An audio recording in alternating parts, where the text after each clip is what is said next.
We're back. The Talk Shop in Studio 255 live with Brandon Newman, City Council member for Ward 2 in Laramie, Wyoming, today on the Talk Shop.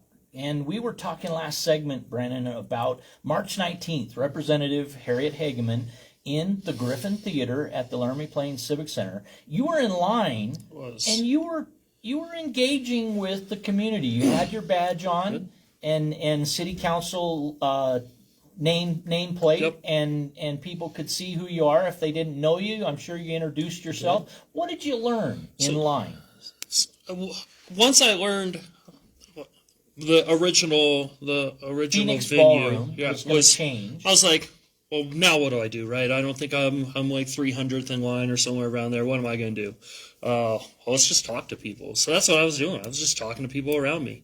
Met a gentleman that works in tech. I met some college students who, and I'm not going to remember what they're getting their PhD in, but You were standing in line by Right. Bain Boos also, and Bain has he has strong influence and viewpoints and leads many discussions in the community. Right. Any comments or I things don't. that you would share from the maybe not Bain but others that you so, stood around? What value did you find? There was a lot, and the funny part is one of them somebody heard my name, and they looked back and they were like, "You're on council for my ward," and I was just like, first off, that's really cool because nobody has ever just heard my name and say, "Hey, you're my guy," and they didn't. They didn't see the name badge at first, and I was like, "Yeah, I am," and they go, "Well, I voted for you," and I was just like, "Well, that's even cooler." And then they go, "I'm also the vice chair of the Democratic Party," and I was like, "You voted for me? That's different." It's nonpartisan, isn't it? It is nonpartisan, but obviously I have an R after my name in most aspects. I try not to do that in council, but we had a really good discussion on rail cars, and what that could do for Wyoming. So I took that note. They're gonna reach out and email me. I talked to the university students behind me. They wanted to know about parking around university and how that was different. Like the residential parking passes was different than their parking passes. I talked to a student who was in. I think he was a senior in Cheyenne, though, and he wanted to know about gun safety and how that could be incorporated into public schools. I talked to a few members about Doge and how that what my thoughts were on that situation. I'm trying to think what else. School choice was another thing that, like Ocean just put through over the hill. Somebody asked me what my thoughts were on that. So I just used that time as I actually ran out of business cards because I got City of Laramie business cards. And I ran out of those, and I was just like, man, this is kind of cool. But the engagement that I just had in my little group, Little focus group, right? And then when we moved, I got on the staircase, Whole new and group. it was kind of some of the same group, but I was overhearing somebody in the Republican Party talking to this group of people who probably weren't Republicans, to be honest, but their conversation was about like the science behind mining and that kind of thing. So way over my head because I'm not a miner. I don't know any of this stuff, but like I learned some stuff about like water table contents and how like pollution works and all this stuff from both sides. So I was like, well, that's kind of cool. So I was even just a student at that time. I'm glad just, you got such like, a positive. I'm yeah. glad you pulled such a positive out of the pre 6:30 time that you when I went into the Griffin. Somebody saved me a seat up front, so I walked up front. I was in the second row, and I have some videos that I can't share either because of the language and stuff that happened. But Laramie did two things good, and how they did this. I'm not a fan of. But they really did two things good. They showed up. That's step one, right? Right. They voiced their concerns. Yep. Those are the two things that they did. How they voiced their concerns, I would never do.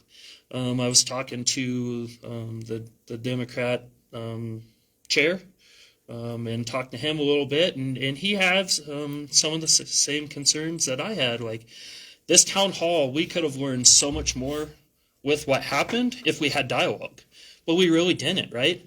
I don't agree with everything Harriet said up there on that stage, but I didn't start causing problems. I didn't start, hooping and hollering, and I didn't talk over my neighbor, and it seemed that it was absolutely the agenda for agitation to boo a guest to our community before they even make the podium.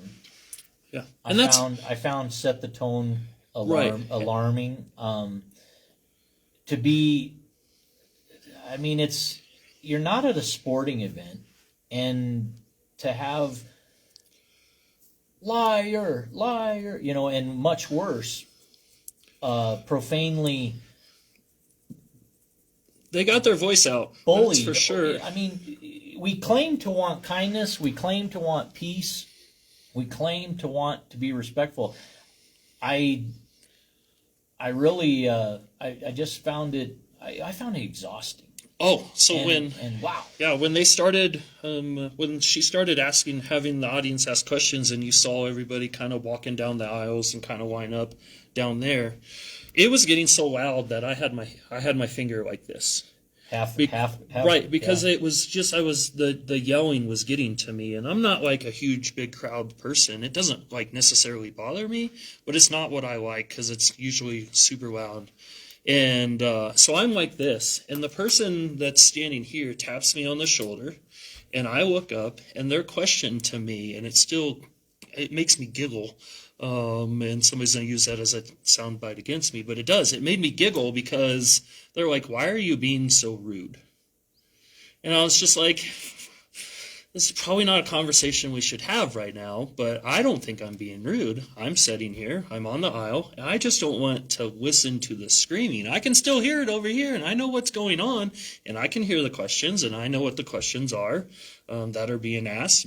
And not everybody in the room could hear, in the theater audience, could hear the questions. Right. For probably 20 minutes of the hour time with right. Peg. And I think that was there was a whole lot of problems there. So right? Logistically, there were some things that could have been improved. Because and they switched venues. Yeah, so, and the concerns were there, right? Harriet had to listen to the question and then go back up to the podium, repeat the question, paraphrase it, whatever. Right, and I know for a fact some of them were paraphrased, but she answered the questions. Yep. Now, did she answer them like most people wanted? Probably not, right?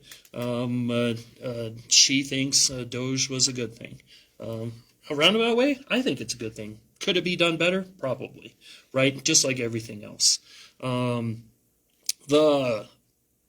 She was pretty hard standing on some of the like transgender kind of what was her comment? I don't even know what that means.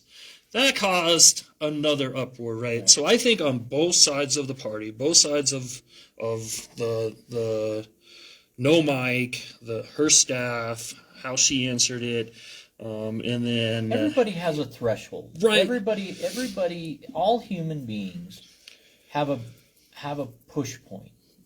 And just because you're an elected official doesn't mean that yours is longer or shorter or should be any more inhumane than anyone else's. And there was definitely, I credit some members of our community that they didn't ask their question when they went to the microphone. They took the opportunity to try to calm the room. What was it? Linda Devine got Up there. Linda Devine. I give so much accolade to that effort Linda Devine made. Was I appreciated it because I couldn't have said it better. Civility. Let's let's listen, let's ask questions. It wasn't an endorsement No. by any means. I wish both our party chairs got up there and did that. But I think that, there's a lot of things. One of the Yeah. things the Talk Shop offered was to broadcast. I offered to do a public broadcast. I offered to mediate the questions. I offered to have microphones in the room. I was declined the live broadcast. And you know what? In review of that, I'm really glad that I didn't, because I wouldn't have been prepared. Right. I Especially would switching not venues. have been prepared. Switching venues, I would not have been prepared for the profanity in the room that I would have had obligation to have handled and muted, and it wouldn't have been a good thing. But to have broadcast I would have dedicated to editing that and cleaning up the questions and doing my best to make it a clean broadcast. It would have been hard. But it would have been challenging. Yeah. And so I did, while I was declined the opportunity of an interview prior or necessarily anything with respect to post visit, media were offered a meeting after. To my knowledge, that didn't happen. That wasn't made available to us. But I haven't seen it from any other outlet, so I don't believe that happened. However, I was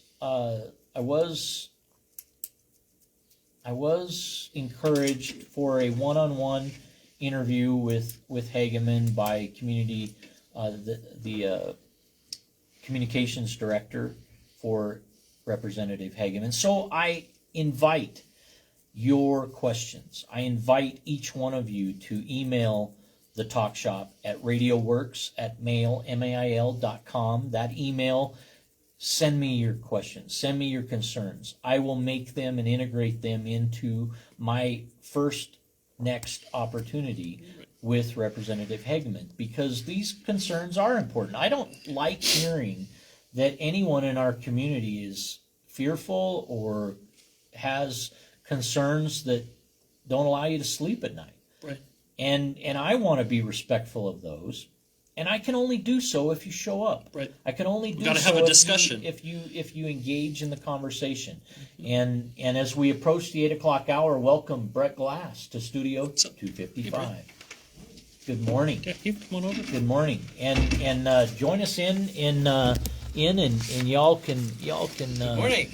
see both here in the edge of the frame. Welcome Brett Glass to this morning's conversation with Brandon Newman, City Council member for the City of Laramie. In fact, let's use this as a segue, and we will be back in a moment. This segment brought to you by Range Community Insurance, the Benton Rusty, and Chano's Village right here in Laramie.